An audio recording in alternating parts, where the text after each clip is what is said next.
সোমবার সন্ধ্যায় পূর্ব বর্ধমান জেলার মেমারি ২ নম্বর ব্লকের সাতগেছিয়ায় আরজিকর কাণ্ডের ঘটনার প্রতিবাদ জানিয়ে মোমবাতি মিছিল করে এলাকার জনগণ।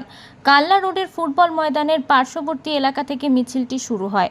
বিভিন্ন পথ পরিক্রমা করে সাতগেছিয়া চৌমাথায় মিছিলটি এসে শেষ হয়।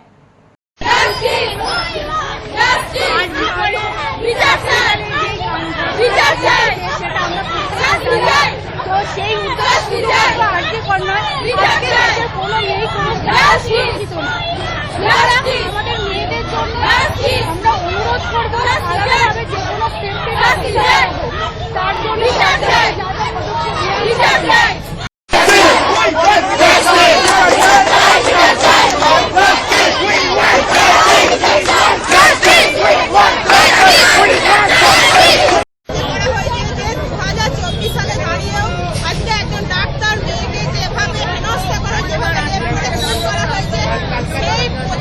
এবং সেটা শুধু ডাক্তার মহিলা বলে নয়, সমগ্র মহিলা জাতির যাতে পরবর্তী ক্ষেত্রে কোনো অসুবিধায় না পড়তে হয় তাদের নিরাপত্তার জন্য আজকের এই মিছিল আমরা এখানে করেছি।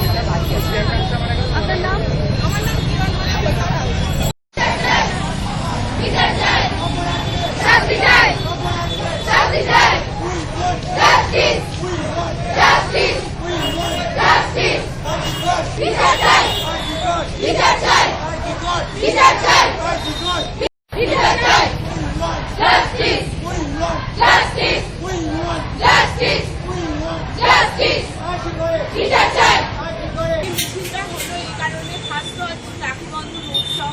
আমরা মানে আমাদের সম্পর্ক থাক না থাক আমরা সকলেই ভাই বা রাস্তায় বেরিয়েও ভাই দাদা সম্পর্কে সবাইকে রাখি করার একটা সুসম্পর্ক বন্ধন করে আজকে যেটা বেরোনোর মেন কারণ সেটা হচ্ছে যে আরজিকরের যে ঘটনাটা সে সম্পর্কিত আমরা হয়তো দিতেই হবে।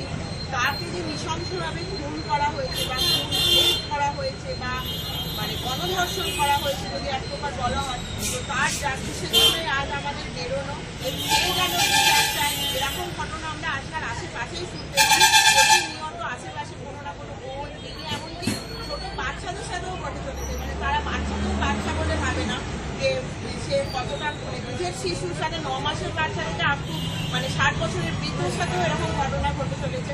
যে ভবিষ্যতে এরকম ঘটনার জন্য দ্বিতীয়বার সম্মুখীন না হতে চায় এবং যারা দোষী তারা যেন সম্পূর্ণভাবে এটার বিচার হয়ে শাস্তি পায়, আমরা এটার জন্যই আজ রাস্তায় নেমেছি।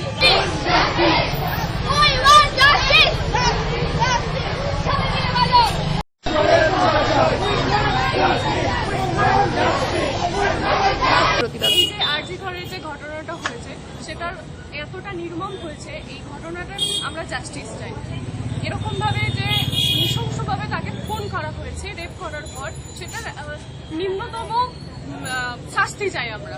শুধুমাত্র আরজিকর বলে নয়, আমরা রিসেন্টলি শুনতে পাচ্ছি বর্ধমানে সত্যিকর এরকম একটা ঘটনা ঘটেছে। তো উনি একটা আদিবাসীদের মেয়ে, তো তার জন্য আমরা বিচারটা চাই, নিরপেক্ষভাবে বিচার চাই যত তাড়াতাড়ি সম্ভব।